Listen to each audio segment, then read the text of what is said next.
Et salut tout le monde, bienvenue sur ma chaîne Lorenzo High Tech. Comme vous avez pu voir dans la photo, aujourd'hui on va parler d'Apple. Et oui, il y a eu une keynote mardi 15 septembre où il y a eu des nouvelles Apple Watch, où il y a eu des nouveaux iPads. Malheureusement, pas d'iPhone 12 parce qu'à cause du coronavirus, il y a du retard. Vous inquiétez pas, il y aura une prochaine conférence en octobre où là, il y aura bien entendu des iPhone 12, peut-être des nouveaux MacBook, des nouveaux HomePod et peut-être aussi le tout premier casque audio d'Apple. Tout ça, ça sera annoncé en octobre. Mais bon, il y a eu quand même une petite conférence d'1 h 15 le mardi 15 septembre où il y a eu des nouveaux Apple Watch, des nouveaux iPads. Donc du coup, dans cette vidéo, je ne vais pas vous donner toutes les caractéristiques des iPads et des Apple Watch. Il y a eu déjà énormément de YouTubeurs qui ont présenté ces produits. Maintenant, ça va être plutôt une vidéo avis, je vais vous donner mon avis, je vais aussi vous aider à trouver la meilleure Apple Watch si vous voulez acheter une Apple Watch cette année, parce que c'est vrai que maintenant du coup il y a quand même pas mal d'Apple Watch sur le store d'Apple, il y a quand même aussi pas mal d'iPad sur le store d'Apple, donc du coup vu qu'on est à la rentrée, si vous ne savez pas quel Apple Watch acheter, quel iPad acheter, ça sera cette vidéo pour vous éclairer. Et en fin de vidéo, je vais parler d'iOS 14, parce que je ne sais pas si vous le savez, mais iOS 14 est disponible depuis 24 heures, j'ai pu le tester, donc du coup je vais vous donner les meilleures astuces et les meilleurs changements qu'il y a eu cette année sur iOS 14, je vais vous donner aussi mon avis, donc ça englobe tout ça cette vidéo. Mais avant de commencer, si vous n'êtes toujours pas abonné à ma chaîne YouTube, abonnez-vous, allez 100% high tech, et surtout n'oubliez pas d'activer la petite cloche de notification, et aussi abonnez-vous à ma page Instagram, je donne souvent des promotions, des rumeurs, des informations, tout ça en story. Et maintenant, c'est parti. Du coup, Apple a commencé la conférence en présentant la toute nouvelle Apple Watch Series 6, qui est maintenant la plus puissante, la plus performante. Alors, qu'est-ce qu'il y a de nouveau? Déjà, ils ont présenté deux nouveaux coloris qui sont plutôt très jolis. L'Apple Watch en rouge et l'Apple Watch en bleu, ça n'existait pas, donc c'est vraiment très très joli. Ensuite, bien entendu, pour pas rentrer dans tous les détails, donc cette Apple Watch, ils ont annoncé qu'elle était 2,5 fois plus puissante que la série 5, donc du coup plus de fluidité dans la navigation, plus de fluidité pour tout ce qui est messages, lorsque vous recevez des notifications, quand vous cliquez dessus, ça va être beaucoup plus rapide.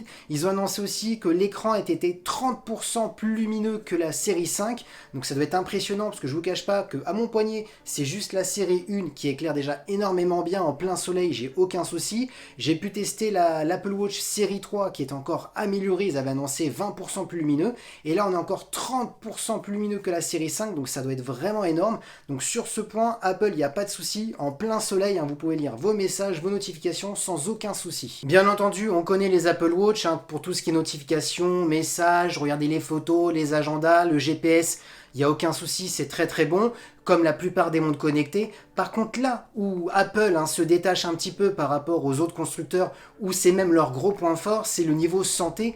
La série 5, le point fort, c'était le rythme cardiaque. Ils avaient rajouté aussi l'ECG, quelque chose un petit peu médical. Vous laissez votre doigt sur le bouton juste ici, et du coup, vous avez le diagramme directement de votre cœur. Donc, c'était vraiment impressionnant et ça m'était confirmé. Il y a eu la certification des hôpitaux. Je ne sais plus c'est quoi la certification, mais pour dire que c'est vraiment prouvé que ça fonctionne vraiment énormément bien. Et là, il y avait des rumeurs pendant 2 ans qu'il allait avoir le taux d'oxygène dans le sang, ça permettrait de calculer l'oxygène dans le sang des poumons jusque dans le corps, quoi.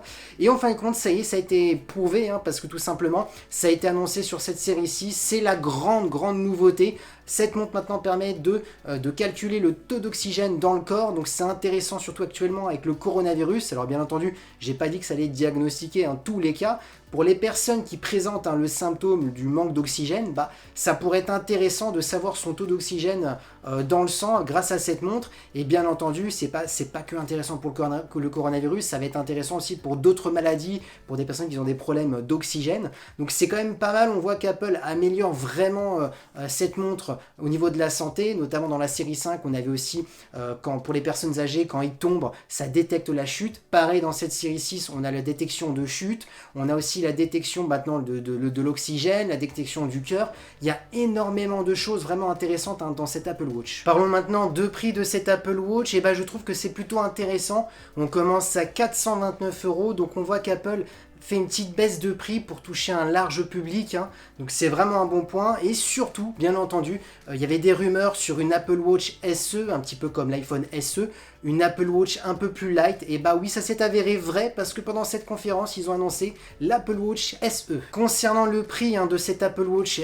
SE, et bah, elle est à 299 €. Alors bien entendu, comment ils ont fait pour baisser le prix? Et bah, ils n'ont pas mis la nouvelle technologie, hein, du taux d'oxygène dans le sang, ils n'ont pas mis l'ECG, on a bien entendu le rythme cardiaque, le classique, ça on l'a. Tout ce qui est notification, on peut appeler, on peut recevoir des SMS, envoyer des SMS, on a le GPS, on a tout, hein, du montre classique, sauf les nouveautés. Donc c'est plutôt intéressant à 299 €, surtout qu'en plus, elle a un écran un peu plus grand, hein, que l'Apple Watch série 3, parce qu'ils ont réduit un petit peu les bordures. Donc, et on a un processeur un peu plus puissant, donc plus fluide, hein, que la série 3. Donc à 299 €, ça commencera à toucher un public un peu plus large. Du coup, au tout début de la vidéo, je vous ai dit que j'allais vous aider, hein, si vous êtes à la recherche d'une Apple Watch et vous êtes un peu perdu, parce qu'il y a énormément de modèles, je vous ai dit que j'allais vous aider, hein, dans cette vidéo. Et bah c'est à ce moment-là, il faut bien écouter. En fin de compte, sachez, c'est très simple. Dites-vous bien que si vous n'avez pas plus de 300 €, et bah au jour d'aujourd'hui, vous avez la série 3 qui est à 219 €. Donc c'est vraiment un prix très intéressant. Au jour d'aujourd'hui, avoir une montre d'Apple à 219 €, c'est vraiment très très bien.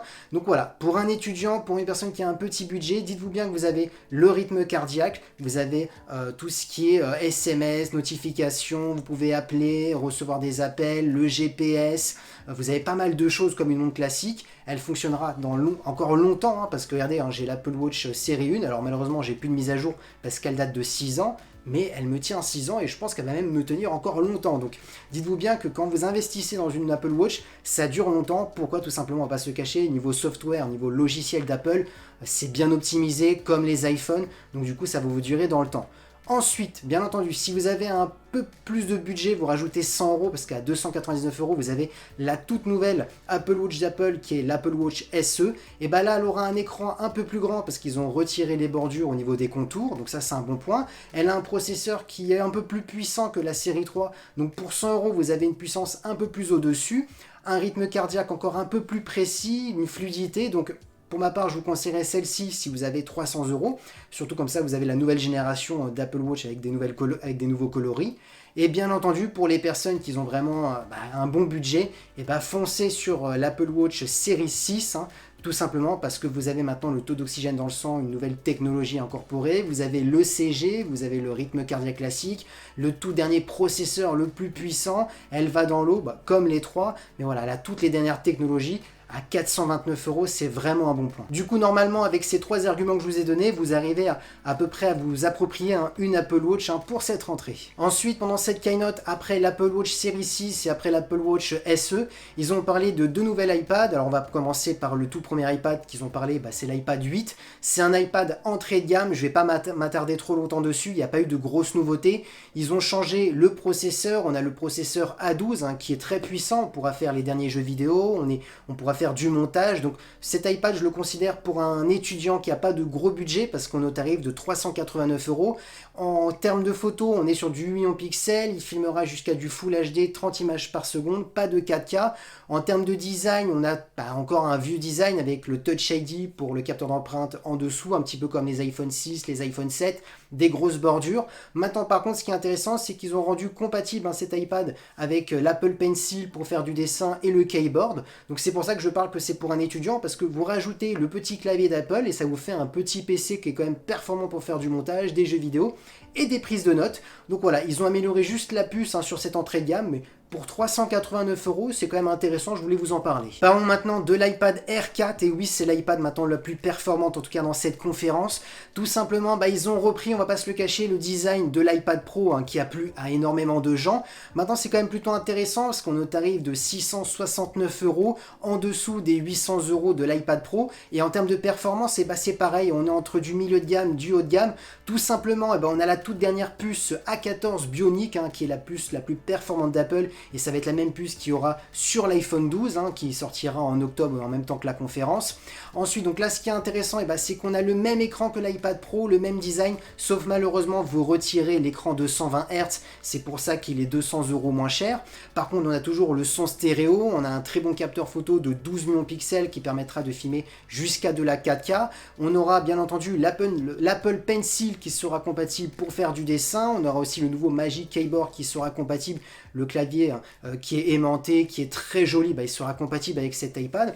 Donc là, ce qui est intéressant pour ma part sur cet iPad, c'est que voilà, il est destiné aux gens qui voulaient une tablette très performante, mais en dessous des 800 €, vu qu'on est à 669 €, c'est intéressant. Et donc du coup, au tout début de la vidéo, je vous avais dit que j'allais vous aider à trouver la meilleure Apple Watch et la meilleure tablette. Et là, pour ma part, pour un étudiant qui n'a pas de gros budget, foncez sur l'iPad 8 à 389 € parce que c'est largement suffisant.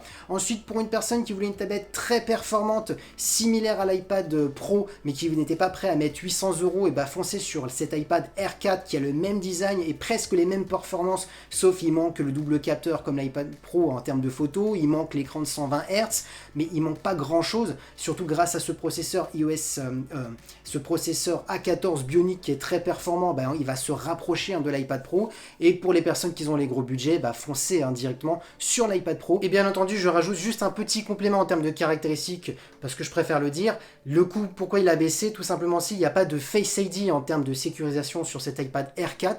On a le Touch ID, par contre c'est différent, c'est pas le Touch ID comme on connaît, le petit bouton qu'on a en dessous de l'iPad. Ils l'ont mis sur le bouton on-off, donc on le retrouve un petit peu cette technologie sur pas mal de smartphones Android. Là ils l'ont mis sur cet iPad Air, donc c'est pour ça que le coût est plus bas. Ensuite, Apple a parlé de Apple One, qui est le nouveau service d'abonnement qui va arriver pour cet automne. Là, ce qui est intéressant, c'est que pour 14,99 €, vous aurez maintenant tout regroupé: Apple Music, Apple TV+, Apple Arcade, plus 50 Go de cloud pour stocker vos photos, vos vidéos, vos contacts. Ça fait beaucoup coller les dents actuellement parce qu'il y a Spotify qui a un petit peu peur, parce que quand vous réfléchissez à 9,99 €, vous avez juste Spotify pour écouter de la musique. Là maintenant, du côté d'Apple, ils ont mis le cinéma, la musique, les jeux, du cloud. Ou pour 20 €, vous aurez 200 Go en plus de cloud, ou pour 30 €, vous aurez carrément 2 Tera, donc c'est 2000 Go, plus la musique, les films, les jeux. Donc là, du coup, il y a beaucoup de concurrents qui ont eu peur dès cette annonce. Donc sachez que dès cet automne, vous pourrez souscrire à ce nouvel abonnement. Maintenant, terminons cette vidéo avec iOS 14, parce que voilà, l'heure que je tourne cette vidéo, ça fait 24 heures que iOS 14 est disponible pour tous. Donc si vous ne savez pas, foncez pour la télécharger. Mais je pense qu'à l'heure que je mettrai cette vidéo en ligne, vous l'aurez déjà tous téléchargé. Alors on va pas se le cacher, mon avis. Alors qu'est-ce qui est intéressant dans cette nouvelle iOS 14? C'est un petit peu son design, les nouveaux widgets. Pour ma part, c'est le gros numéro 1, le gros bon point.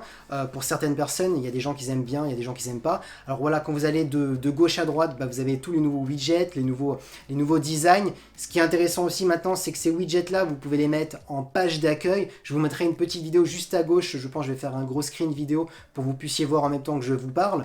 Donc du coup, vous pouvez mettre le widget sur la page d'accueil. Vous pouvez aussi cacher des pages. Donc admettons que vous voulez tout regrouper, mais cacher des pages, vous avez une fonctionnalité pour cacher et juste laisser apparaître une page. Et du coup, vu que vous pouvez cacher la page d'accueil, et du coup, ils ont rajouté une fonctionnalité. Quand vous slidez de droite à gauche, vous avez quelque chose qui s'affiche qui s'appelle Bibliothèque d'apps. C'est Apple qui gère, c'est Apple qui fait des groupes et qui les range lui-même. Donc du coup, ça permet de retrouver des applications plus rapidement. Ensuite, pour ma part, les deux grosses nouveautés, c'est Safari, parce que tout simplement maintenant, lorsque vous enclenchez une vidéo sur Safari, vous pouvez la mettre en page d'accueil et en même temps, vous écrivez un message, vous faites autre chose. Ça, c'est un bon point. Pareil aussi, si vous regardez une vidéo sur l'application d'Apple, Apple TV+, vous pouvez regarder la vidéo et en même temps, vous faites autre chose. Ça, c'est un gros point que j'attendais depuis pas mal d'années.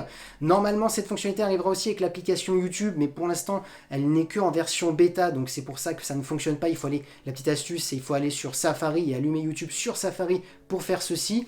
Il y a aussi maintenant une nouveauté en termes de sécurité. Vous pouvez vous inscrire sur des sites depuis Safari, avec Face ID, donc ça c'est un bon point. Fini de se compliquer la vie à écrire des mots de passe directement avec Face ID, on peut se créer un compte, donc ça c'est un bon point. Ensuite, autre grosse nouveauté du côté de chez Apple, ils ont créé leur propre application de traduction, donc un peu pour contrer Google Traduction. Là, elle s'appelle Apple Translate et je l'ai testé depuis quelques heures et c'est vrai que ça fonctionne énormément bien, même mieux que Google Traduction, parce que Google Traduction, son défaut, c'est qu'il traduit mot par mot, et là, l'application d'Apple, traduit vraiment phrase par phrase, donc du coup, c'est beaucoup plus précis. Ensuite, parlons de Siri. Alors concernant son design, ça c'est un bon point. Maintenant, vous avez juste une petite bulle qui apparaît lorsque vous l'appelez. Avant, dans l'ancienne génération, il y avait carrément un écran noir, ça prenait tout l'écran, donc du coup, on ne pouvait plus rien faire. Là, maintenant, on peut faire autre chose pendant qu'on parle à Siri, donc ça c'est un bon point.